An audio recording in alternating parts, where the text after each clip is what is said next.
핵심 전력인 대형 헬리콥터는 7대 중 5대만이 운영됐습니다. 골든타임에 정말 필요한 진화 장비가 부족하다는 지적이 나올 수밖에 없습니다. 산불 진압 장비의 확보, 또 인력 충원과 처우 개선, 대응 체계 향상을 이루는 정책 과제에 이르기까지 국민 여러분의 생명과 재산을 지켜낼 수 있도록 앞장서겠습니다.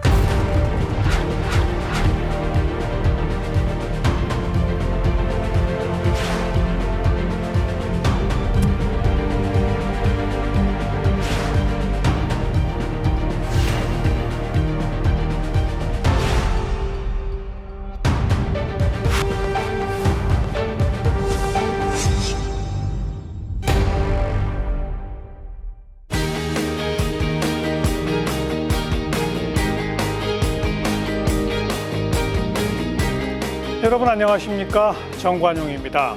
이 봄철 산불이 연례 행사처럼 반복되고 또 갈수록 잦아지고 피해 규모는 날로 커지고 있죠. 지난달 영남권에 발생한 산불, 막대한 인명과 재산 피해를 남겼습니다. 고온 건조한 기후, 강한 바람, 적은 강수량, 이런 이 기후변화가 촉발한 여러 요인이 복합적으로 작용했다, 이런 분석이 나오고 있는데요. 급변하는 기후변화로 산불이 대형화 또 장기화하면서 산불 예방 및 대응 시스템을 재점검해야 한다는 목소리도 커지고 있습니다. 오늘 지난 영남 산불의 특징과 현황을 짚어보고 산림정책과 산불 대응 체계의 개선 방안 등 기후위기 시대 산불에 대한 근본 대책은 무엇인지 함께 토론해 보겠습니다. 함께 할 분들 소개해드리죠. 고려대학교 환경생태공학부의 이우균 교수, 어서 오십시오. 예, 반갑습니다. 한국산불학회의 고기현 회장, 어서 오십시오. 예, 고기현입니다. 네, 국립산림과학원의 산림재난환경연구부 이병두 부장, 어서 오십시오. 네, 안녕하십니까. 경일대학교 소방방재학부의 이영주 교수, 어서 오십시오. 예, 안녕하십니까. 정말 사상 최대의 피해를 입혔던 지난 산불, 온 국민이 가슴 졸이며 지켜봤는데 우리 관련 전문가분들은 더 안타깝게 보셨을 것 같아요. 우리 이 교수님 어떤 마음으로 지켜보셨습니까? 예, 매우 안타깝게 지켜봤고요. 보면서 예방이 그 어느 때보다 중요하겠구나라는 생각을 했습니다. 우리가 기후변화를 산불의 주 원인으로 보고 있고, 그리고 산림 관리도 산불의 원인이다라는 논의가 되고 있습니다. 기후변화 측면에서 보면 산림은 온실가스를 흡수하는 것으로 크게 작용하고 있는데, 네, 산불이 한번 나면 그게 배출원으로 전락이 됩니다. 그렇죠. 또 산림 관리 측면에서 보면 산림은 그 지역 주민의 삶의 터전이자 또 생태계의 보고입니다.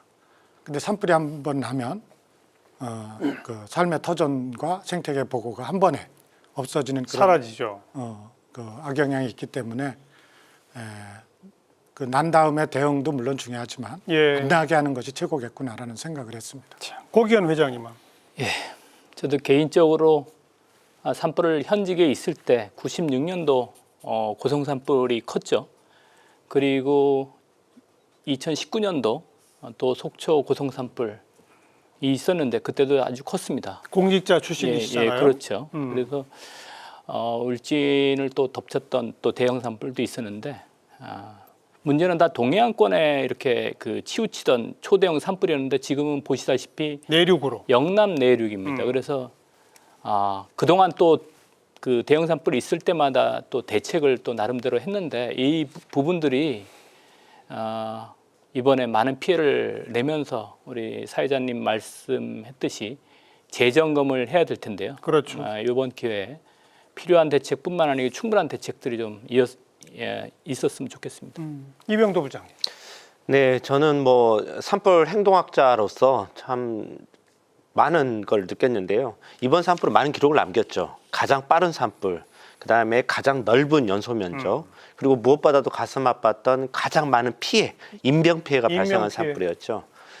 그래서 이제 과거의 통계가 더 이상 의미가 없는 시대가 됐다. 이제 새로운 산불 시대로의 전환이 필요한 시점이 됐다라는 거고요.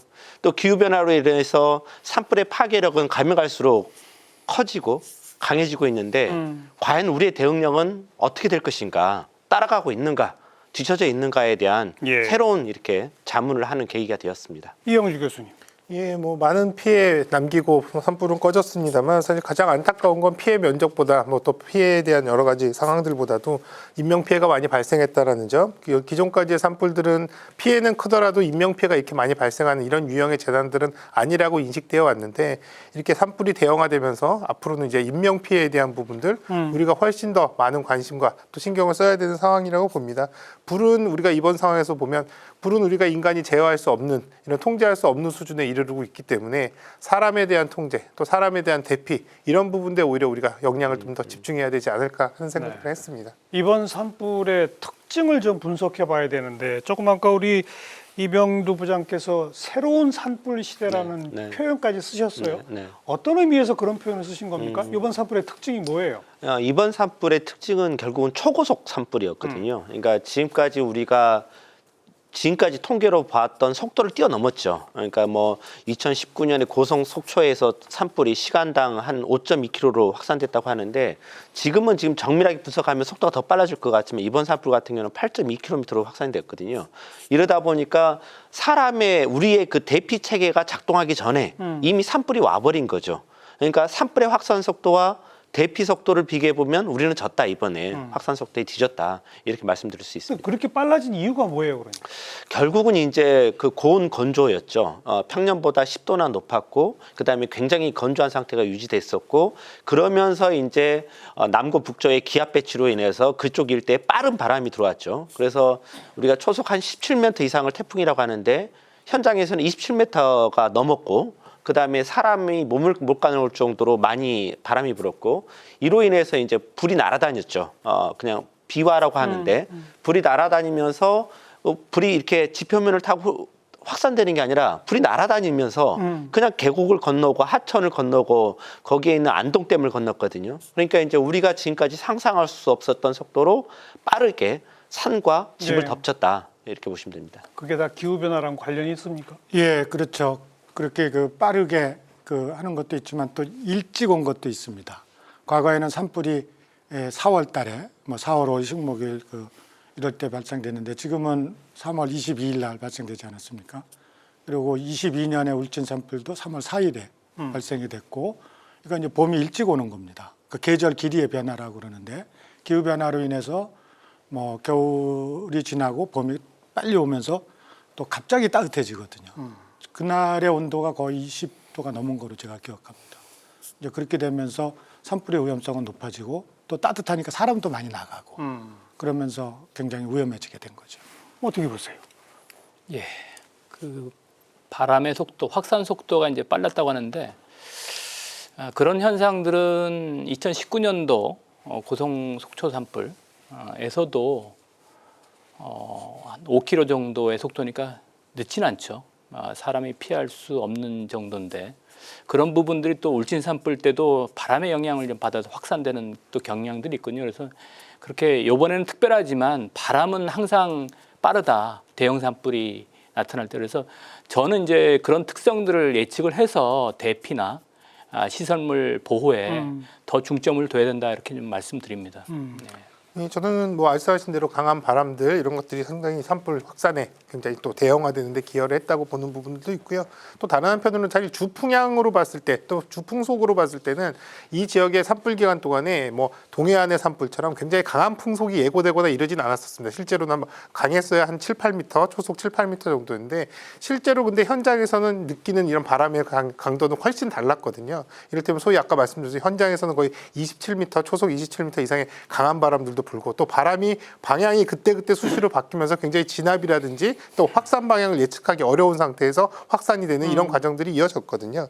그래서 사실은 이런 부분들로 본다 그러면 이곳의 이제 지형 자체도 상당히 이제 산세가 험해서 골바람이라고 해서 골짜기와 골짜기에 부는 바람들도 굉장히 현장에서 강하게 불기 때문에 예측된 것보다도 바람이 훨씬 강했다. 그리고 또 이렇게 강한 바람에 의해서 화세가 커지면서 상승 기류도 굉장히 강하게 작용을 하면서 앞서 말씀드린 이런 비화 현상 같은 것들이 훨씬 더 강하게 일어나면서 더 멀리 날아갈 수 있는 이런 여건들이 갖춰졌기 때문에 점핑을 하듯이 화재가 계속 앞으로 전진을 하더라도 예. 더 먼 거리까지도 계속 확산이 되는, 그러면서도 성큼성큼 이제 화재가 확산되는 상황들, 이런 것들이 이어져서 빠른 확산세에 어떤 기여를 했다, 이렇게 보겠습니다. 그런 고온, 건조, 강한 바람 이런 게 기후 변화와 다 연관이 된다면 기후 변화의 영향은 지금 앞으로 해를 거듭할수록 점점 더 강해질 테고 네. 이거는 사실 우리나라뿐 아니라 전 세계적으로 지금보다 더 많고 더 센 산불이 많이 발생한다는 걸 미리 예고하는 거 아닙니까? 네. 그렇습니다. 그렇죠. 네.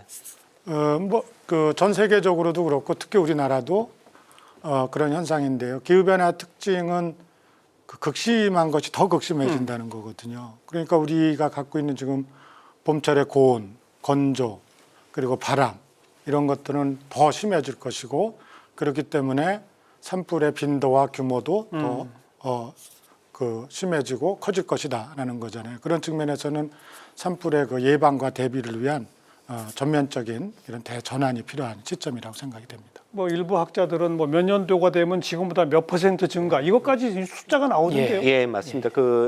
저희들이 지금 보니까 한 1.5도가 상승하면 이제 산불 발생 위험 지수가 한 8.8% 상승을 하고요. 그다음에 2도가 상승하면 한 13.5%가 좀 상승하는데 유엔 환경 계획에서도 앞으로 2030년, 2050년까지는 30% 지금보다 대형 산불이 허허. 30% 많이 날 거다 이렇게 생각을 하고 있고요. 지금 이제 올해 1월에 LA 산불이 났는데 1월에는 미국에서 LA에서는 대형 산불이 날 수가 없거든요. 원래는 이제 우기에 들어가는 시기고, 그다음에 이제 일본 같은 경우는 해양성 기후잖아요. 그래서 해양성 기후에서 대형 산불이 안 나는데 지금 이제 일본도 지금 대형 산불이 나서 굉장히 많은 고통을 받고 있는데 일본의 그 바로 옆에 바닷물의 온도가 평년보다 3도나 높다는 거예요. 어허. 네, 그런 상황입니다. 예. 그 얘기는 앞으로 더 빈발할 것이다. 예. 그래서 사실 말씀하신 대로 더워진다라고 하는 것들은 기본적으로 날씨가 온도가 상승함으로써 에너지가 더 높아진다는 측면에서 화재 위험도가 커지는 부분이 있고요. 또 더워지면 그만큼 건조도는 또 높아지기 때문에 맞아요. 산불에 대한 위험지수, 아까 말씀하셨지만 위험지수의 주요한 팩터 중에 하나가 이런 건조도라든지 기온이기 때문에 이러한 부분들의 위험성은 당연히 높아질 수밖에 없고, 또 한편으로 우리나라 이제 기후적으로 본다 그러면 사실 앞서 말씀해 주신 대로 점점 이러한 시기가 이제 넓어지는 거죠. 사실 기간들이 넓어져서 사실은 특정한 기간에 산불 위험도가 집중돼서 높아지는 게 아니라 그런 높은 기간들이 점점 길어진다, 상시화된다라는 부분들, 이런 부분들이 오히려 이제 산불의 위험성이 더 높아진다 이렇게 보는 거죠. 걱정이네요.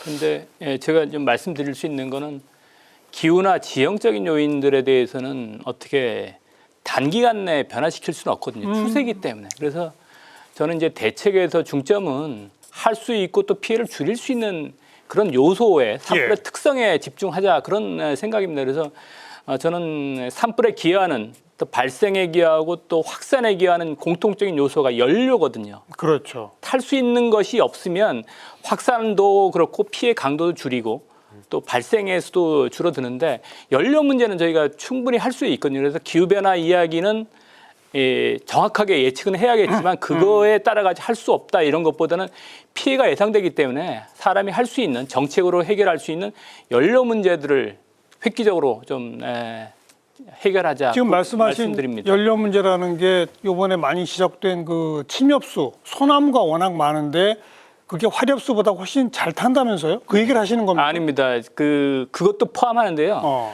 산불에서 연료는 산불로 해서 화재가 일어날 수 있는 모든 것을 이야기합니다. 물론 그렇겠죠. 예, 나무가 있을 수가 있고요. 거기 이제 나무와 집 사이에 있는 잔디도 그럴 수가 있고요.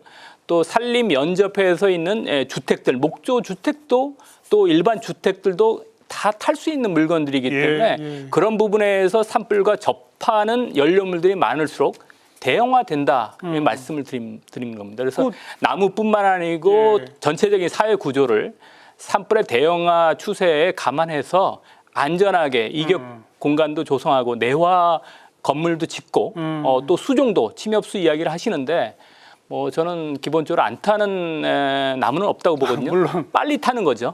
빨리 타기 때문에 그런 것도 향후 복원해서 감안을 해야 된다 말씀드립니다. 정말 침엽수가 더 빨리 탑니까? 예, 침엽수 그 전에 제가 좀 아까 이어서 말씀을 드리면 기후 변화는 저희가 막을 수가 없지 않습니까? 그래서 오기현 회장님께서 연료를 관리할 수 있다. 또 하나는 우리나라 산불의 거의 100%는 사람이 내지 실화죠, 않습니까? 실화. 예. 그러니까 사람의 활동을 관리할 수가 있는 거예요. 물론이죠, 물론이죠. 그러니까 우리가 통제하기 어려운 이상기후에서는 통제할 수 있는 연료, 그것도 관리해야 되고, 그리고 사람에 의해서 산불이 나니까 사람의 활동 양식도 예, 좀 바꿔야 예, 되는 맞습니다. 거거든요. 우리가 코로나 시절에 사회적 거리두기를 하지 않았습니까? 했죠. 그러면 지금 저희는 그런 코로나 같은 위기의식을 느낀다면 뭐 산불과의 거리두기라든지 이런 캠페인도 하고 그런 맞아요. 것들이 시스템적으로 운영이 돼야죠. 좋은 지적이시네요. 예. 어떻습니까? 네, 맞습니다. 뭐 같은 이야기지만요. 그러니까 산불학적인 관점에서 보면 산불 행동에 영향을 미치는 요소는 기상과 지형과 숲이거든요. 근데 이제 이 기상과 지형은 인위적으로 조절이 안 되죠. 이 숲만이 이제 인위적으로 조절이 되기 때문에 결국 이제 근원적인 방법은 이 숲의 상태를 어떻게 만드느냐라는 거였거든요. 근데 이제 우리가 이제 그 언론에서 또 우리가 많이 얘기하는 게 소나무가 위험해, 불에 잘 타라고 이제 했는데 그것도 사실이죠. 명백한 사실인데 지금은 이제 산청 사례에서 들었다시피 화렵수림 같은 경우도 너무 많은 낙엽 물질이 쌓여 있는 거예요. 뭐 어쩔 때는 1m 가까이 쌓여 있기 때문에 거기에 가서 이제 아무리 헬기에서 물을 뿌려도 나무가 빽빽하니까 위에서 그 물을 우산을 쓰고 있는 거죠. 그러네요. 그래서 우산 효과가 있어서 그 물이 잘 안 들어가요. 그리고 들어가더라도 낙엽층 안에서 깊이 못 들어가는 거죠. 그러다 보니까 불이 밑에서 이렇게 숨어 있다가 열이 이제 축적이 되면 마르죠. 마르면 또 다시 불이 피어난. 예. 그래서 이제 그 결국은 침엽수든 화렵수든 결국 탈 물질이 많으면 연료가 많으면 지금 다 위험한 시대로 가고 있다. 이 말씀 드리고 싶습니다. 그렇군요. 그래서 이제 말씀해준 대로 사실 뭐 침엽수림도 사실은 어떻게 보면 인위적으로 이런 것들의 수종을 바꾼다거나 이런 것들은 사실 상당히 좀 어려운 부분들이 있습니다. 사실 우리나라에서는 그동안은 숲을 보호하는 입장 또 그리고 자연 상태로 잘 관리하는 입장이 어떻게 보면 좀 더 방점이 있었기 때문에 이런 산불 예방을 위해서 적극적인 어떤 이런 조림을 한다거나 여러 가지 환경들을 바꾸는 것들에서는 다소 좀 소극적인 부분도 없지 않았거든요. 또 하나는 문제는 또 이렇게 이제 한번 산불이 지나간 자리에 또 수목을 복원하는 과정에서 오히려 이런 것들의 이제 수종들을 화재에 좀 더 적응성 있는 이런 이제 수종으로 바꾼다거나 혹은 또 이제 필요하다 그러면 충분한 이격이라든지 공간들을 확보해서 이런 것들을 방화대를 한다거나 이런 부분들도 좀 필요했었는데 그런 부분보다는 오히려 이제 복원하는 알겠습니다. 과정에서의 이런 이 침엽수가 다시 심어진다거나 이런 문제들도 사실 많이 지적이 됐었거든요. 그러면 이제 적어도 이번에 피해 입은 면적을 복원할 때는 그것까지 고려해서 네. 수종 선택이나 거리 간격이나 이런 것들까지 좀 고려를 반드시 해야 되겠네요. 네, 맞습니다. 그 아무래도 이제 그 민가 주변, 집 주변에는 이제 좀 잘 안 타는 화렵수 위주로 좀 조림을 하고 그다음에 이제 많이 떨어진 곳은 어차피 그 숲에 잘 맞는 나무를 소나무도 저는 뭐 제가 이제 그 심어도 상관이 없을 것 같은데 결국은 이제 소나무는 우리나라 환경에 가장 잘 적응한 수종이거든요. 그리고 지금도 잘 적응하고 있고 그래서 아까 교수님께서 말씀하셨듯이 소나무가 산불에 잘 탄다고 해서 많은 소나무 숲을 베어내고 다시 이렇게 바꿀 수는 없거든요. 그래서 집 주변이나 원자력 발전소, 뭐 국가유산 이런 지역부터라도 우선 알겠습니다. 관리했으면 좋겠습니다. 자, 이제 이 산불을 끄는 우리의 능력에 대해서 한번 또 점검을 해야 되는데 우리의 능력은 먼저 장비 측면이 있겠고 인력 측면이 있겠고 우리 시스템 측면이 있을 겁니다. 어떻습니까? 이번에 장비 부족 얘기가 많이 나왔는데 정말 그렇죠? 어떻습니까? 예, 장비는 동시다발 산불에서는 장비 부족이 필연적으로 따르는 겁니다. 예, 하나의 산불이 아니고 총 7개 지역 지자체에 산불이 있었거든요. 그래서 진화자원이 분산이 될 수밖에 없기 때문에 정치권이 논의하는 이 산불 진화 헬기 또 장비의 확충은 대형화 추세에 있는 산불 추세를 따라잡기 위해서는 필요하다는 말씀을 좀 드리고요. 고성 산불 이후에 헬기나 지상 진화 자원 또 2019년도에 그 속초 산불 이후에 산불을 통합적으로 관리하는 시스템에 대한 논의가 돼서 그런 부분들이 좀 계속 진행되었는데 아마 지금 짧은 시기에 초대형 산불이 좀 다시 났는데요. 그런 추세에서 부족한 점들, 장비 운용에 있어서 또 장비에 또 실제 그 헬기를 봤지만 아침에 출격을 또 못한 상황이 있고 또 지상 자원의 장비들은 고령화 추세에는 무거울 수가 있고 또 힘들 수가 있기 때문에 경사지가 오를 때 그 장비의 그런 그 질적인 내용에 있어서도 예. 같이 보강을 해야겠다 말씀을 드립니다. 제일 부족한 게 헬기입니까? 뭡니까? 뭐 실제로 헬기를 많이 부족하다고 하는 이유는 사실 어떻게 보면 주불의 진압, 한마디로 적극적인 어떤 주불의 진압을 위해서는 헬기에 의존하는 부분이 절대적이기 때문에 그렇거든요. 다만 이제 말씀하신 대로 헬기 같은 경우에 지금 현재도 사실 산림청에서 50대 정도, 그리고 또 소방에서 지원할 수 있는 소방용 헬기가 한 31대 정도 있고요. 또 임차로 각 지자체에서 혹은 또 각자 보유하고 있는 이런 대수를 다 합치면 7, 80여 대 정도 되거든요. 그러면 이런 것들을 양적으로 본다면 이게 그렇게 부족해 보이지는 않는데요. 다만 이제 아까 말씀드렸듯이 동시다발적으로 발생하는 여러 현장에 투입되다 보면 한 군데에 필요한 곳에 집중적으로 이게 투입할 수 없는 한계, 이런 부분도 있고, 또 헬기의 기종들도 산불에 적응성 있는 중대형 헬기 중심으로 사실 투입이 돼 효과성이 높은데 중대형이 몇 개 없다면서요? 예, 맞습니다. 그래서 이제 중형 헬기 같은 경우는 지금 이제 소방청에서 29대 정도 가지고 있고, 대형 헬기도 한 7대 정도 가지고는 있습니다만, 사실 이런 것들이 사실 각 현장으로 분산되면 이런 부분들이 그렇게 현장에서 바라는 만큼의 충분한 투입이 되지 않는 이런 여건들이 있어서 사실 말씀하신 대로 양적인 확대 어느 정도 필요한 부분도 분명히 있습니다. 다만 이제 문제는 양적으로 많이 확대하는 것들이 사실 예산이라든지 운용이라든지 또 유지 관리에 대한 부분들, 이런 것들을 다 포함한다 그러면 사실 그렇게 그러니까 많을수록 좋다라는 관점으로 이런 이 장비들을 다 확보할 수는 없거든요. 그렇기 때문에 어느 정도 필요한 만큼에 대한 어떤 확장, 이런 것들은 필요하지만 또 한편으로 얼마나 더 효율적으로 이런 것들을 운영할 수 있느냐라고 하는 부분들도 사실은 정말 중요하게 고민이 돼야 되는 상황입니다. 네, 제가 효율성 측면에서 예. 말씀드리는데, 지금의 이제 장비, 특히 이제 헬기들 경우는 유인입니다. 사람에 의존하는 거거든요. 이번에 또 안타까운 헬기 사고가 있었는데 70대 조종자인데 예. 사람에 의존하다 보니까 여러 가지 한계들이 있습니다. 그래서 지금 기술 수준으로서는 기계 지원들, AI 지원들을 받아서 편하게 운전하면서 또 시야가 확보되지 않은 상태에서 헬기가 투입될 수 있는 무인 헬기도 이렇게 운용이 될 수가 있거든요. 그래서 예. 그런 부분들, 유인 헬기의 그런 한계들을 극복을 할 수 있는 그런 부분으로 적절한 검토를 해서 헬기의 사각지대, 이런 유인 헬기의 사각지대를 좀 메꿔서 좀 대형 그 산불에 화세가 1000도 이상 되면 헬기나 공중자원에 의존할 수밖에 없거든요. 예. 그 부분을 질적으로 보완해야 된다 말씀을 드립니다. 무인 헬기가 되면 야간에도 뜰 수 있어요? 그렇습니다.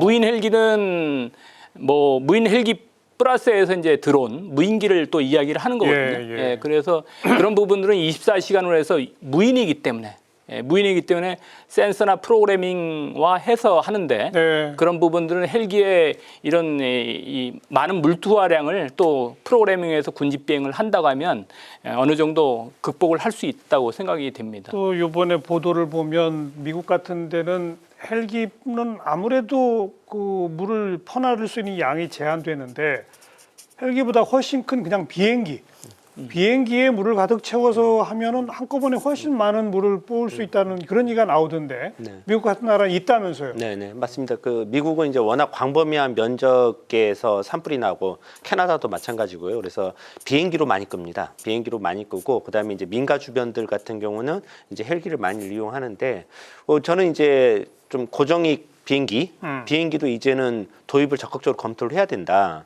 아까 말씀드렸듯이 산불의 파괴력은 너무 거세지고 있고 우리는 많은 수단을 가지고 있어야 된다. 그러니까 헬기뿐만 아니라 다양한 조건에서 다른 환경에서 사용할 수 있는 야간이든 그다음에 더 높은 그 풍속이든 헬리콥터는 풍속이 초속 15m면 운행을 못 하거든요. 네. 그럼 고정익 비행기는 그보다는 더 강하게 뜰 수가 있기 때문에 이러한 많은 수단을 갖고 있는 게 지금은 좀 중요할 수도 있다. 평상시에는 수송기를 쓰다가 산불 나면 진화용으로 쓸 수도 있습니까? 네, 지금 그 부분은 이제 공군하고 이제 좀 그 공군에서 수송기를 많이 가지고 있잖아요. 이제 C-130이라는 수송기를 많이 가지고 있는데 산림청에서 계속 이제 좀 그 협업을 하려고 하는데 그 부분이 바로 앵커님께서 말씀하셨던 그 물 탱크를 산불이 나면 장착을 해서 그걸 이용해서 물을 뿌리자 이렇게 그렇죠. 해서 계속 좀 협업 체계를 구축하려고 하고 있습니다. 그거 제가 좀 보완을 좀 하는데 저도 이제 22년도에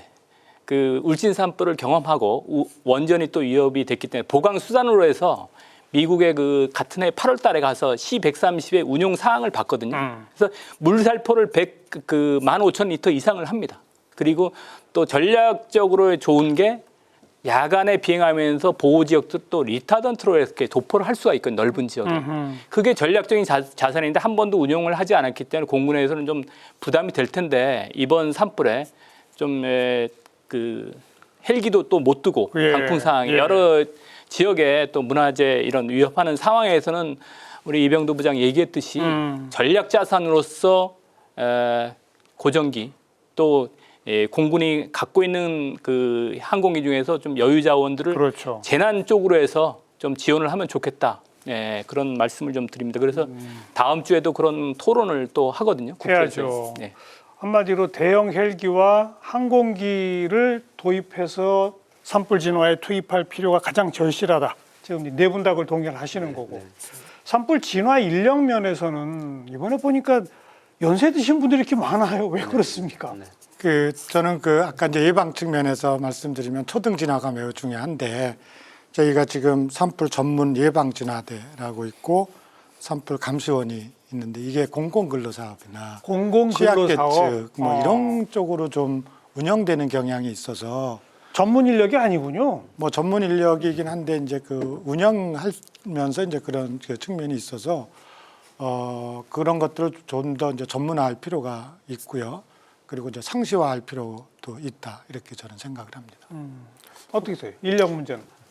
이제 이 인력 문제가 왜 그럼 이렇게 운영이 되느냐라고 저는 봤었을 때 한 가지 지적하고 싶은 것은 산불이 이제 연중 발생하고 있거든요. 예전에는 봄하고 가을만 났어요. 근데 지금은 연중 나고 있거든요. 그렇기 때문에 산불 대응 체계도 상시 체계로 가야 되거든요. 그러니까 봄, 가을만 하는 게 아니라 아까 말씀드렸듯이 진화대원도 5개월에서 6개월만 고용하는 게 아니라 상시 대응 체제로 가면 이분들을 1년 고용할 수 있는 체계로 갈 수 있고 그러면은 좀 더 좋은 분들이 지원할 수가 있을 것이고 그러면은 이제 경험이 축적이 되고 그렇죠. 정예화될 수가 있다. 예. 지금은 5달, 6달만 고용합니까? 네. 어허. 다만 이제 그 부분에서는 좀 이제 또 한계도 분명히 있는 게요. 사실 지금 이제 산불 예방 전문 진화대 같은 경우는 이제 지역 중심으로 구성이 되는데 이분들 같은 경우는 사실은 그 지역 빨리 산불이 발생했을 때 빨리 이제 현장에서 초동 대응을 해야 되는 지자체의 어떤 인력 운영의 어떤 이제 이 인원들인데요. 그러다 보니까 그 지역 중심에 계신 지역에 거주하시는 분들 중심으로 이렇게 이제 선발을 하게 됩니다. 대부분 지원들도 그렇게 하시고. 근데 사실 요즘 농촌 지역 또 산간 지역 이런 데는 젊은이들이 다 빠져나가고 없기 때문에 맞아요. 사실상 그런 분들을 사실은 억지로 글로 모셔와서 사실 이런 분들을 이런 역할들을 맡기기는 현실적으로 어려운 부분들이 있고 또 하나는 또 산불 진화의 특성상 이런 분들은 사실 그 지역에 거주하시면서 그 지역의 지형이라든지 또 그 지역의 특성이라든지 여러 가지 이런 것들이 좀 밝으신 분들이거든요. 알아야죠. 네, 그러니까 말씀드린 대로 체력적인 부분들도 분명 필요한 부분들도 있지만 또 경험이라든지 또 이를테면 여기에 필요한 지식들 이런 것들이 다 이제 잘 갖춰져야 되는데 사실 말씀하신 대로 단순히 나이가 많다라는 것들이 사실 이런 직무를 수행하는데 어렵다라고 얘기하기는 좀 어렵거든요. 우리가 나이가 많더라도 사실 체력을 잘 관리해서 30대에 못지않은 건강을 갖는다면 사실 이 임무를 수행하시는 데 크게 문제는 없을 텐데 이게 단순히 나이의 문제로 국한되는 것이 아니라 앞서 말씀드린 이분들이 사실 어떻게 보면 예방 전문 진화되지만 사실 전문성이라고 하는 부분들보다는 그 동네 현장에 계신 분들이 빨리 현장에 가서 뭔가라도 조치를 할 수 있다라는 이런 기동성이나 접근성이 우선이 되다 보니까 전문성이 다소 약한 부분들이 있습니다. 그래서 오히려 체력적인 부분이 더 필요하다면 선발 과정에서 이런 기준들을 조금 더 상향할 필요도 있고 만약에 전문성이라든지 혹은 또 이런 경험이 더 필요하다면 이런 분들을 선발해서 이미 갖춰진 분들을 선발할 수도 있지만 선발해서 교육이라든지 훈련들을 통해서 조금 더 역량들을 강화하는 부분들 이런 것들이 사실 어떻게 보면 산불의 초동진화의 어떤 여러 가지 우리의 역량들을 조금 더 상향하는 그런 방법일 수 있겠다 생각은 듭니다. 제가 이어서 하나 더 말씀드리면 이제 그분들이 전문화되기 위해서는 뭔가 또 조치가 필요한데 예를 들면 지금 같은 경우는 산불 감시다. 그럼 어디를 물론 지형을 잘 알고 그러지만 어디가 더 위험한지 이런 걸 모르니까 어디가 더 위험한지를 예측할 수 있는 정확한 진단하는 그 시스템이 갖춰져야 되고요. 그런 것들을 모바일이나 뭐 이런 걸 통해서 그분들이 활용할 수 있게 하고 실시간으로 관제센터와 교감을 할 수 있게 하고 그러한 그 능력들은 충분히 그분들한테 시켜줄 수 있을 것 같거든요. 그러면서 이제 전문화가 되고 그런 것들을 통해서 이제 상시화가 될 수 있는 이런 시스템이 필요할 것 같습니다. 감시와 관련돼서 수십 년 동안 이렇게 산불 감시원들을 수만 명을 이렇게 고용을 하고 있는데 고령화되고 있는 현실은 맞습니다. 맞는데 또 산불 감시의 또 주 특성상 산불과 감시를 좀 철저히 할 필요가 있거든요. 근데 유인 헬기도 그렇고 사람이 또 보는 시각은 또 한계가 있을 수 있습니다. 예. 도로나 또 마을에서 보기 때문에 숲속에서 나는 산불을 실시간으로 보기가 힘듭니다. 그게 한계입니다. 그래서 지금 가용한 기술로 해서 드론으로 해서 산불 감시를 할 수 있습니다. 그렇죠. 예, 그리고 장기적으로 해서 오랜 시간 동안 또 채공하는 그런 그 무인기가 방산 분야는 있거든요.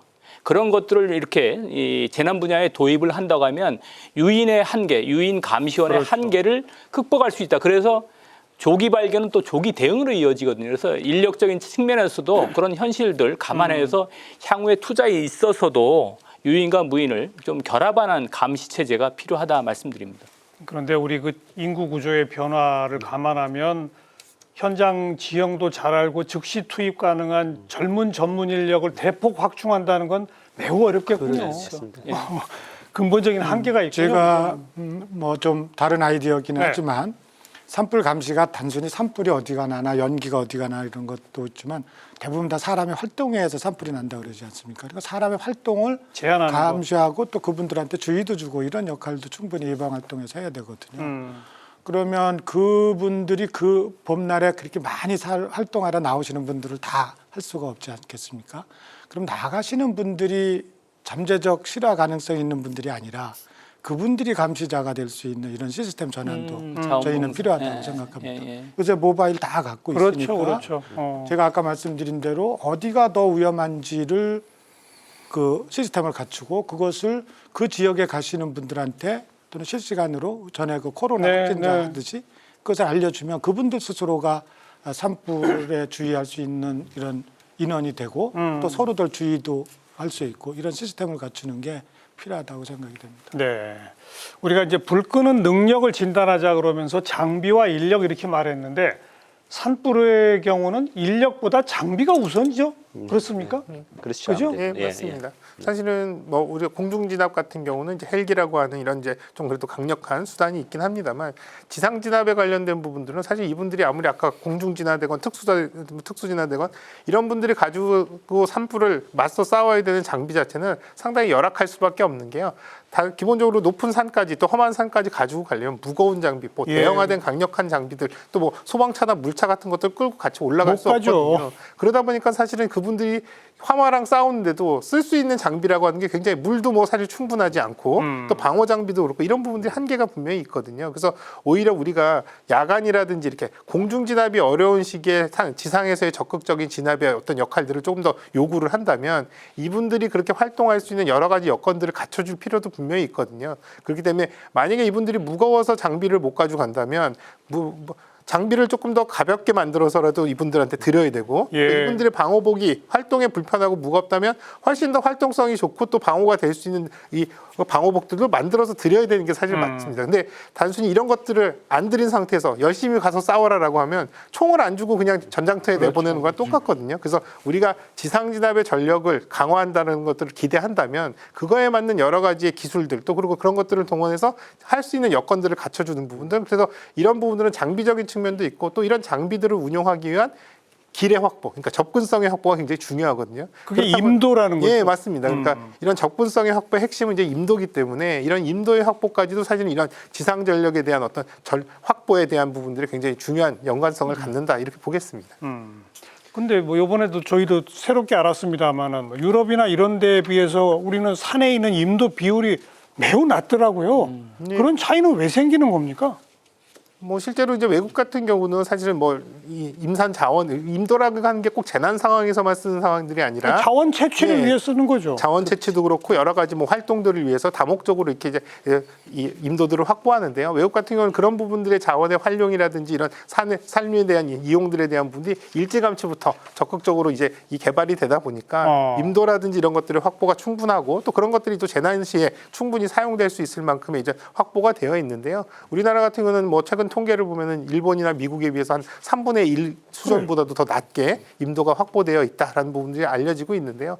다만 이제 이 부분은 뭐 우리가 환경을 보존하자는 이런 분들 입장에서 본다면 산림의 훼손 자체가 사실은 안 된다. 이런 부분들은 어쨌든 자연 그대로 보존해야 된다는 측면이 있고 또 임도를 만들었을 때 또 이를테면 인위적인 훼손으로 인한 뭐 산사태라든지 이런 부분들의 위험성 또 한편으로는 그 임도 자체가 오히려 산불이 발생했을 때 뭐 바람길 역할을 해서 오히려 확산에 또 기여를 한다는 이런 이제 주장들도 있는데요. 어쨌든 이런 부분들의 또 부정적인 부분들은 있지만 사실은 그래서 임도의 확보라고 하는 것들은 앞서 말씀드린 산불 진압에 대한 핵심이기 때문에 과도하게 많이 만들어달라 이런 관점이 아니라 꼭 필요한 거점 중심으로 해도 접근성을 최소한이라도 확보를 해놔야지만 우리가 기대하는 진압이라든지 활동들이 가능하기 때문에 그래서 이러한 부분의 임도 확보는 꼭 필요하다 이렇게 보는 게 맞을 것 같아요. 이건 우리 국립산림과학원에서 우리 왜 이렇게 임도가 없는 거예요?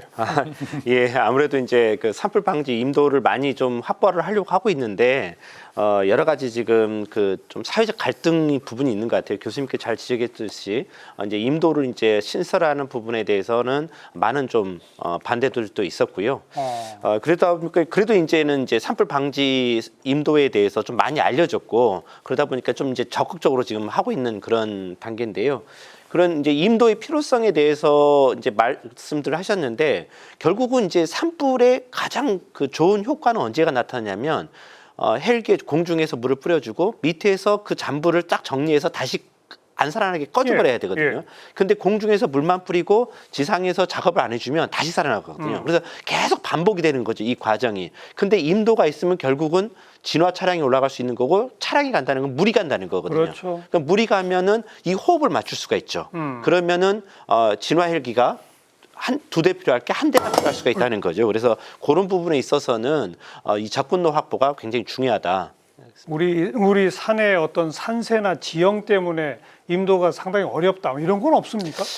그런 거는 아무래도 이제 기술력들이 발전을 하기 때문에 할 수 있어요? 예, 할 수는 있죠. 근데 이제 아무래도 그 사회적 갈등, 그다음에 또 임도가 주는 뭐 그런 부분에 좀 그런 게 있는 것 같습니다. 네.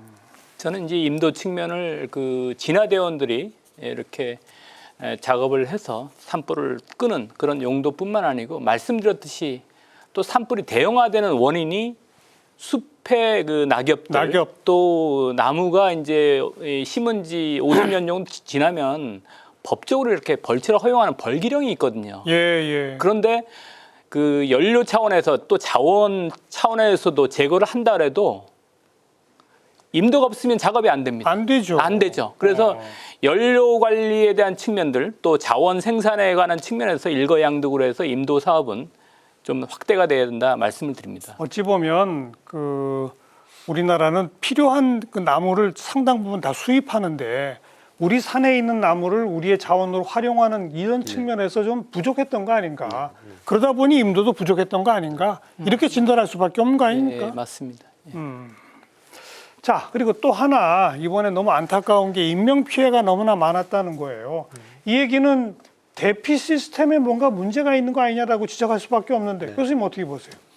그러니까 제가 예방을 계속 강조하는데 그 예방과 대비가 있는데 산불을 나지 않게 미리 좀 그 예방하는 거 그리고 초등 진화와 같은 그리고 대피 그러니까 이런 것들을 그 산불이 났을 때만 저희가 그런 뭐 그 하는 것이 아니라 산불 나기 이전에부터 그런 훈련들이 돼 있어야 되거든요. 그럼 적절한 대피소가 항상 그 지정돼 있어야 되고 그것이 또 알려져야 되고 그리고 어떤 시스템을 통해서 그 대피하는 이런 훈련도 좀 미리 해볼 필요도 있고 그런 것들이 지역에서 이루어져야 되는데 문제는 지역이 그렇게 역동적이지가 않다는 거죠. 우리나라의 인구 분포상 고령화되어 있고 지역 도시 중심이고 지금 산불 난 지역들이 인구 밀도가 굉장히 낮거든요. 그런데 그런 데서 그러한 그 대비 차원의 이런 활동들을 역동적으로 할 수 있는 이런 기초지자체나 지자체 차원의 지원이나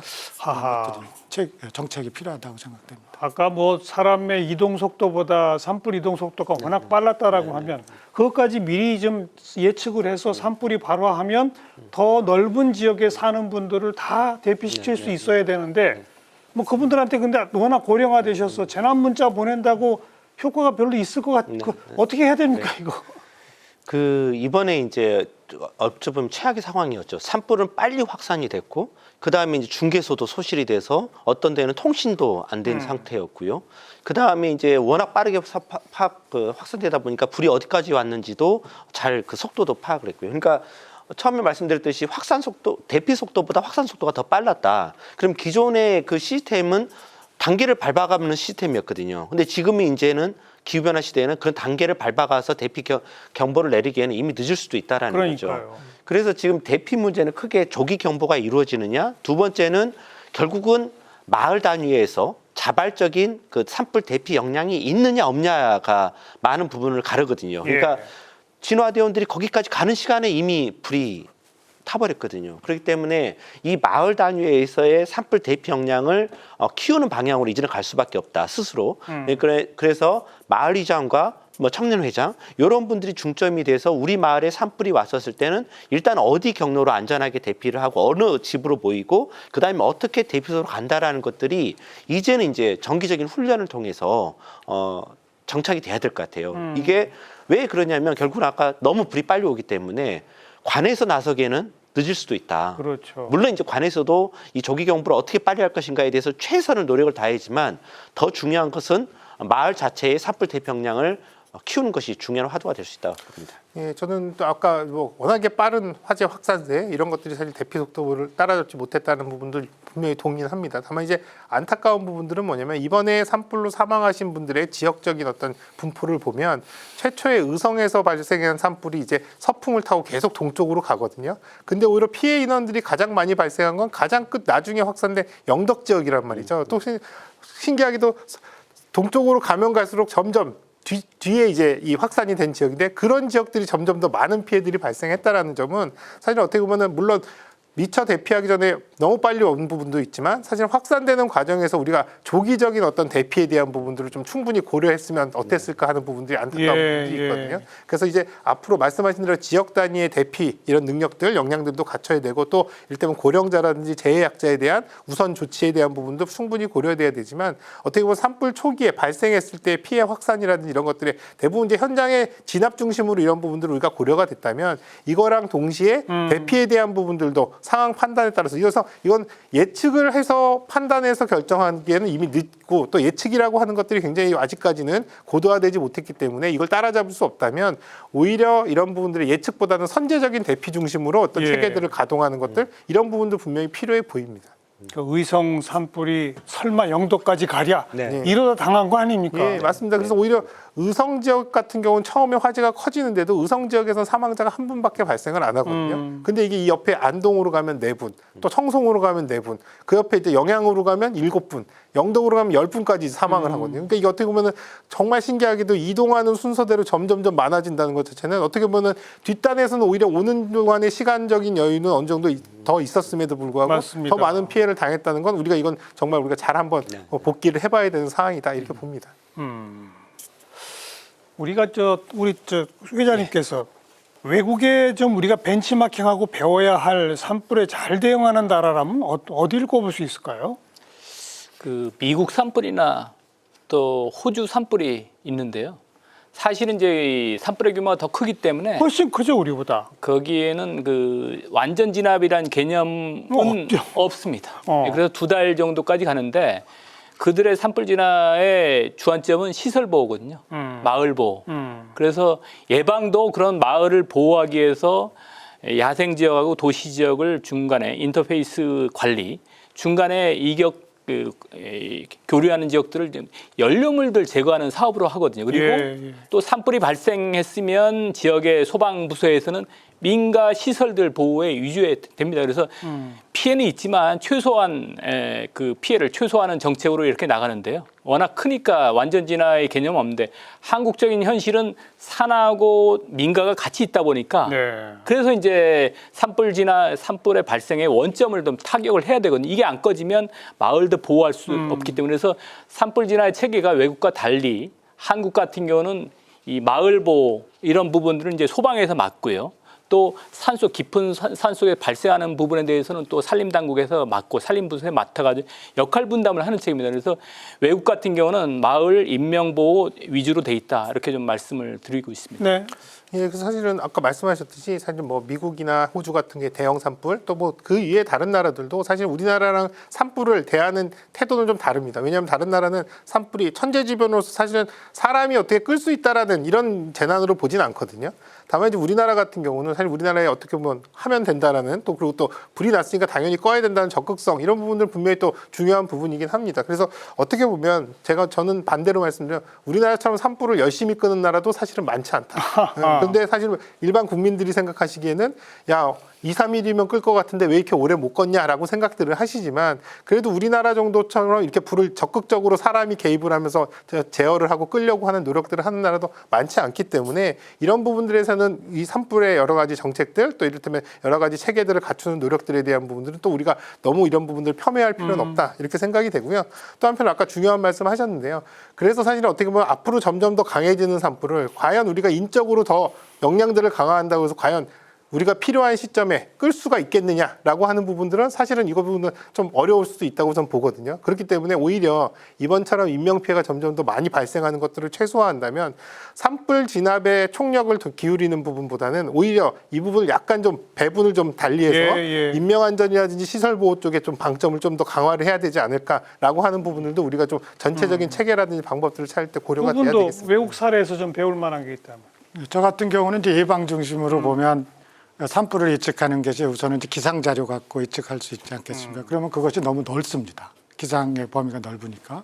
근데 기상 자료뿐만 아니라 위성 정보를 같이 합치면 보다 더 정밀하게 그 산불을 예측할 수 있거든요. 어디가 더 위험한지를 진단을 하고 그것을 플랫폼을 통해서 이제 그 보급하면서 산불에 그 예방하는 데도 효과적으로 대응하는 이런 사례들이 많이 있습니다.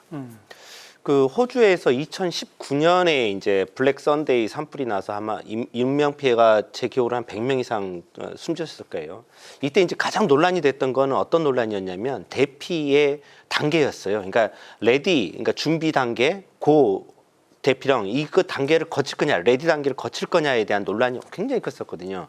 그러다가 이제 결국은 어떠한 상황에서는 레디 단계가 없다. 그냥 이제 가야 된다라는 게거든요. 그럼 결국은 호주에서도 그 갈등은 뭐였냐면 이 커다란 산불이 났었을 때 우리는 인명 피해를 막는 게 주다. 그렇기 때문에 가장 빨리 몸만 빠져나오는 게 맞다라는 것들이었고 우리도 이제 그런 시대에 접어들지 않았나 이렇게 생각이 듭니다. 네. 조금 아까 언급하신 것 가운데 우리가 산불이 딱 발생하면 지휘체계가 어떻게 됩니까? 산림청, 소방당국, 지자체 그 시스템이 어떻게 돼 있어요? 현재로선?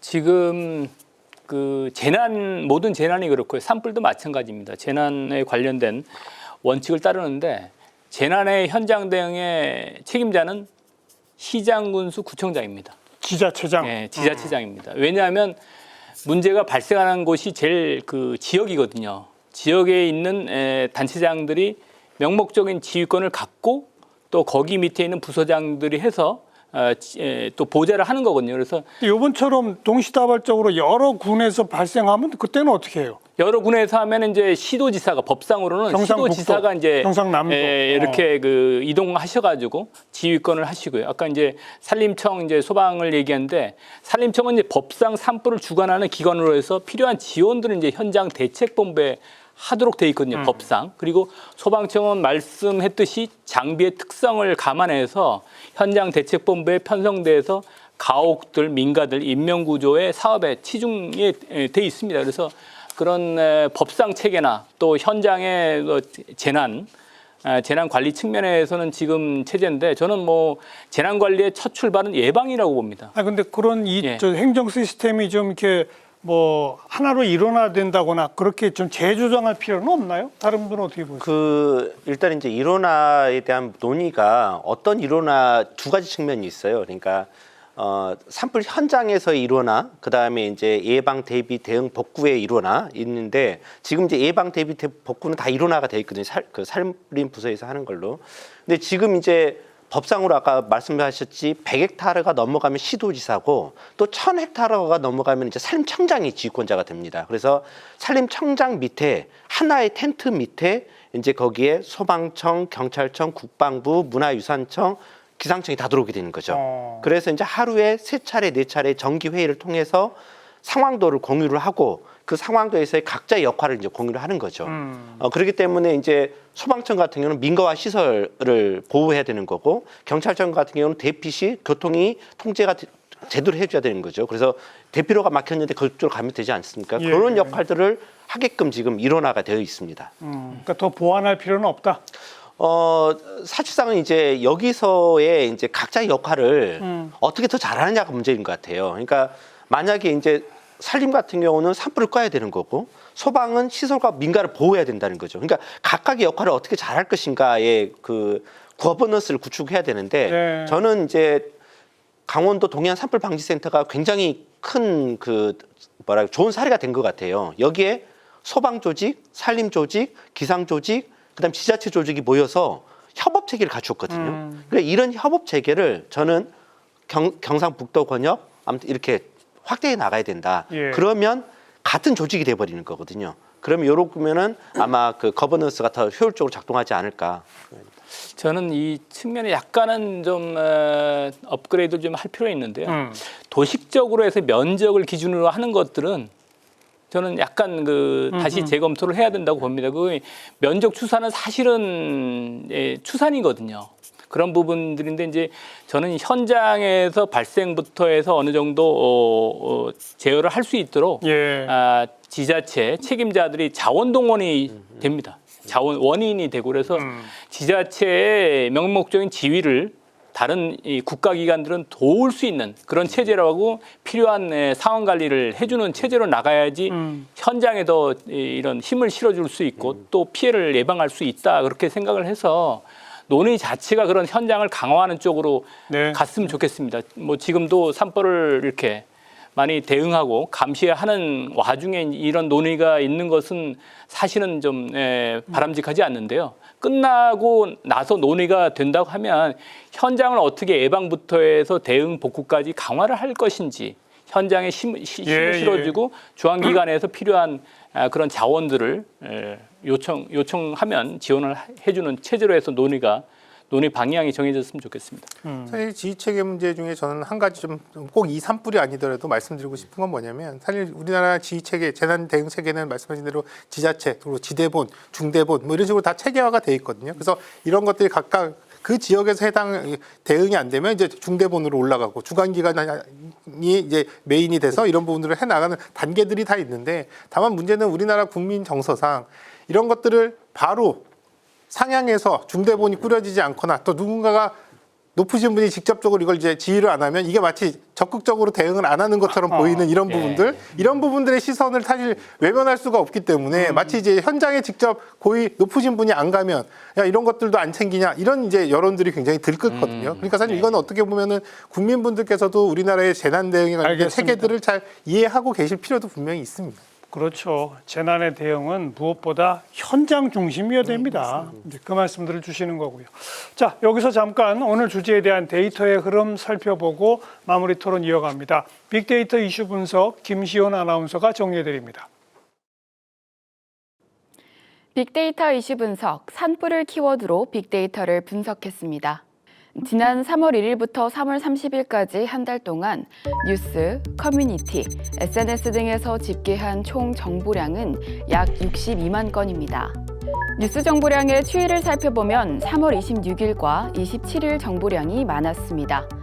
경상북도 의성과 안동 등에서 동시다발적으로 발생한 산불이 며칠간의 진화 작업에도 잡히지 않으면서 기사가 이어졌는데요. 27일 저녁 비가 내리자 각 지역 실시간 산불 진화 상황에 대한 소식이 밤 늦게까지 전해지며 27일 정보량이 가장 많았습니다. 이어서 산불 연관어를 살펴보면 산불 피해, 진화, 이재민 등을 볼 수 있습니다. 중앙재난안전대책본부는 이번 산불로 사망자 30명을 포함해 75명의 사상자가 발생했고 4만 8천여 헥타르에 이르는 지역이 산불 피해를 입었다고 추산했는데요. 역대 최대 규모 산불 피해로 기록될 전망입니다. 전문가들은 이번 산불의 초기 진화가 어려웠던 이유로 산불 진화용 헬기의 노후화와 산불 진화 인력의 고령화, 전문성 부족 등을 지적했습니다. 국회는 각 당 차원의 산불재난 대응 특별위원회를 가동하며 피해 복구에 나섰습니다. 국민의힘은 특별재난지역 지정 확대와 재난지역 특별교부세 선지급을 정부에 요구했고 더불어민주당은 이재민들의 피해 지원을 현실화하기 위해 농어업 재해대책법을 재추진하겠다는 방침입니다. 다음으로 산불의 감성 키워드를 분석하겠습니다. 중립감성어 건조하다를 볼 수 있습니다. 지구온난화로 인한 기후변화로 봄철 고온 건조한 날씨가 이어지며 전 세계적으로 산불 위험이 증가하고 있습니다. 29명의 목숨을 앗아간 지난 1월 미국 LA 산불도 지속적인 가뭄, 강풍 등 기후 요인이 맞물린 결과였습니다. 우리나라도 2000년대 들어 산불 발생 기간이 25일 더 길어진 것으로 나타나며 기후변화에 맞는 산불 대응 체계가 필요하다는 기사가 나왔습니다. 지금까지 산불을 키워드로 알아본 빅데이터였습니다. 네, 오늘 이 기후변화에 따른 산불의 대형화, 장기화 짚어봤고요. 우리가 산불을 끄는 능력, 장비와 인력 측면에서도 좀 짚어봤고 또 뭐 대피 시스템이라든지 행정 체계라든지 뭐 임도 등등 여러 가지를 다각도로 짚었습니다. 하나 빠진 게 산불이 발생한 지역. 이게 산사태 위험이 매우 커진다면서요? 그렇습니까? 네, 맞습니다. 이제 국립산림과학원에서 이제 여러 가지 좀 모니터링을 연구를 했는데요. 어떤 지역에서는 미피해지, 그러니까 안 탄 곳에 비해서 산사태가 산불 피해지 같은 경우는 산사태 발생률이 위험이 10배 아니면은 어떤 곳에서는 더 많이 아이고. 이렇게 높아진다는 연구 결과가 있습니다. 그래서 지금 이제 가장 시급한 부분은 이 전체 산불 피해지의 도면을 놓고 어디서 토사 유출이 많이 일어나고 산사태가 많이 일어날 것인가 그 위험성을 분석을 해서 그러니까요. 그 위험만 내려왔을 때 민가를 덮칠 수 있는 곳 이런 지역을 응급 복구를 해서 토사가 내려오지 못하게 막는 이 작업이 가장 시급하게 진행되고 지금 있습니다. 4월 초인데 6월 달 이제 장마철 시작되기 전에 그게 다 돼야 되는 거 아닙니까? 네, 결국 그래서 우선순위를 정할 수밖에 없을 것 같습니다. 그러니까 많은 토사가 내려올 것 같으면서, 그러니까 산사태 위험이 높으면서 마을이 있는 곳 여기에 이제 우선순위를 둬서 거기서부터 계속 작업이 진행될 것 보고 있습니다. 정확히 그걸 예측할 수는 있어요.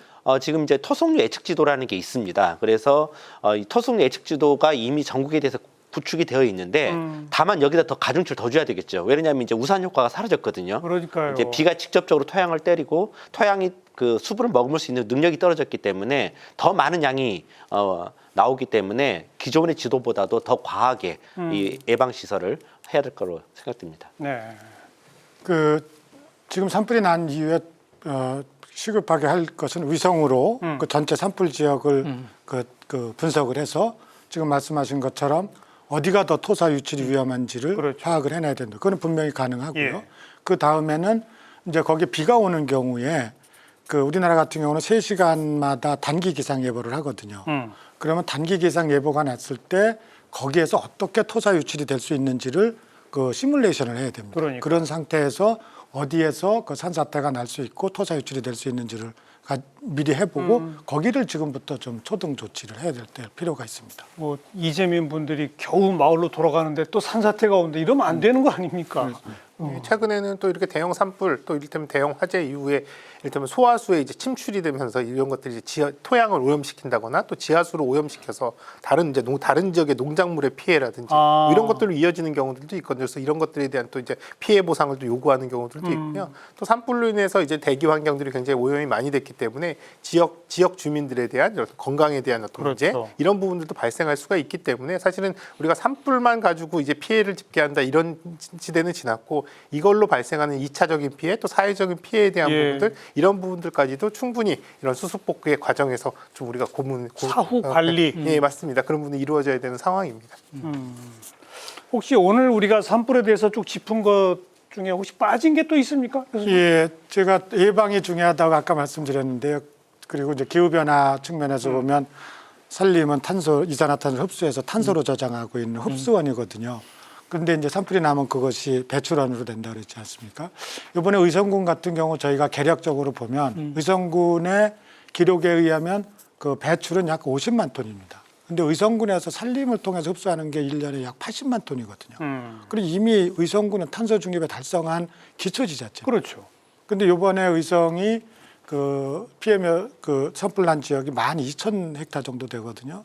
거기에서 배출된 것이 역시 한 90만 톤 정도 됩니다. 그럼 의성은 50만 톤 기존 배출해서 90만 톤을 더해서 약 한 140만 톤이 배출되니까 그렇죠. 탄소 그 중립을 달성한 기자체에서 이 산불로 인해서 탄소를 50만 톤을 배출하는 이런 과잉 또 배출로. 배출하는 지자체로 예. 변한 거예요. 이게 절대적으로 산불은 나면 안 되고 그렇기 때문에 그 이런 탄소 중립 측면에서의 그 흡수원 측면에서도 좀 들여다봐야 된다라는 생각. 뭐 교수님 또 빼놓은 게 있나요?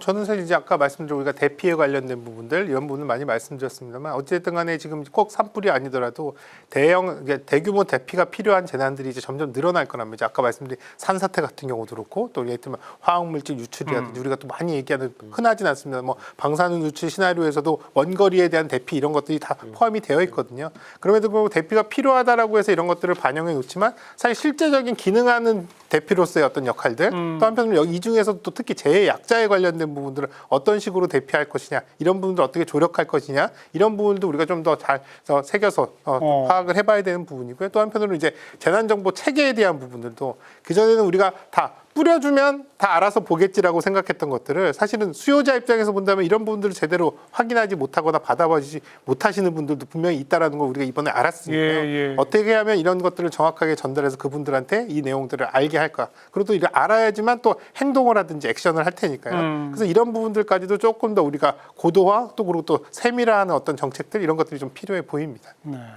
일반 마을 주민들의 대피 시설과 요양원 대피 시설과는 또 달라야 되니까. 그렇죠. 그리고 시점도 달라야 되는 게요. 그렇죠. 요양원 같은 경우는 소수의 인원들이 많은 환자들을 이송을 해야 되는 상황, 이동을 시켜야 되는 거기 때문에 차량도 필요할 수도 있고 또 많은 사람들이 필요할 수도 있고 아니면 시간이 많이 필요할 수 있거든요. 여러 번 반복적으로도 대피를 시켜야 되는. 그러면 이제 이런 특성, 각각의 특성이라든지 또 여러 가지 요인들을 가지고 알겠어요. 맞춤형으로 이런 부의 대피 계획들을 세우고 이행하게끔 하는 것들이 필요해 보입니다. 예. 저도 이제 이야기 조금 더 추가를 할 부분들이 이제 청송 같은 경우 이제 재발화되고 또 진화율이 또 국민들이 보셨지만은 올라가다 90% 올라가다 또 이렇게 좀 슬라이딩되고 했던 상황이 있거든요. 그래서 저는 이제 과거에 그 산불 진화 또 공중 진화 또 지상에서 현장에서 이렇게 했던 입장에서는 산불은 헬기가 강한 화세를 잡아주면 역할은 또 지상에서 이렇게 해주는 거거든요. 그 부분에 대해서 조금 앞으로 지상과 공중의 지공 합동 교육이나 훈련들을 좀 해야 될 필요가 있다. 작은 산불이나 큰 산불이나 어차피 이제 꺼진다고 하면 지상에서 역할이거든요. 그래서 헬기 또 항공에서 이 화세 잡는 부분에 대해서 나머지는 이제 야간에는 대응을 해야 되기 때문에 그게 지공 합동 작전이 안 되면 굉장히 길어질 수가 있거든요. 맞아요. 그리고 피해가 확산되고 그런 훈련, 교육 훈련들이 좀 필요하다라는 좀 말씀드리고 또 지금 이제 대책들이 좀 논의될 텐데요. 대책에 또 이렇게 방점 또 중점을 둬야 될 부분들은 현장의 진화대원들, 현장 주민들 의견이거든요. 사실 애로사항은 이야기를 안 합니다. 중앙에서 내려가면. 그래서 그런 부분들을 인내심 있게 경청하고 근본적인 원인을 분석하는 작업을 좀 대책 세우기 전에 길게 가질 필요가 있다. 과거에도 대책을 세웠는데 필요한 대책은 세웠겠지만 충분한 대책이 되지 않기 때문에 계속적으로 피해가 발생하거든요. 그래서 대책을 세울 텐데 그런 현장을 중시하는 해결책이 좀 나오면 좋겠다 말씀드립니다. 예, 저는 그 이번 산불의 가장 큰 특징은 인명 피해가 많이 발생을 했다는 거거든요. 75명이에요. 네, 그러면 결국은 인명 피해는 결국은 대피 문제로 이어질 수밖에 없고 대피를 하려면 그럼 지금 불이 어떻게 움직이는가를 가장 잘 추적을 해야 되거든요. 절대 놓쳐서는 안 되거든요. 근데 이번에는 많은 그런 애로사항이 있었죠. 그래서 저는 이 실시간으로 산불의 경로를 추적할 수 있는 2중, 3중의 시스템을 구축하는 게 중요하다. 이거는 지상에서의 드론, 그다음에 고고도 드론, 그다음에 비행기, 위성까지, 우주까지 이 모든 수단을 다 동원해서 꼼꼼하게 2중, 3중의 산불 화선을 추적할 수 있는 시스템을 구축하는 게 어찌 보면 진화헬기 한 대를 더 구입하는 것보다도 효과가 더 클 수가 있다라는 거고요. 아울러 여기에 맞춰서 이 산불 행동을 추적하고 분석할 수 있고 대피령까지 분석할 수 있는 전문화된 이런 전문 집단이 있어야 된다. 지금 없어요?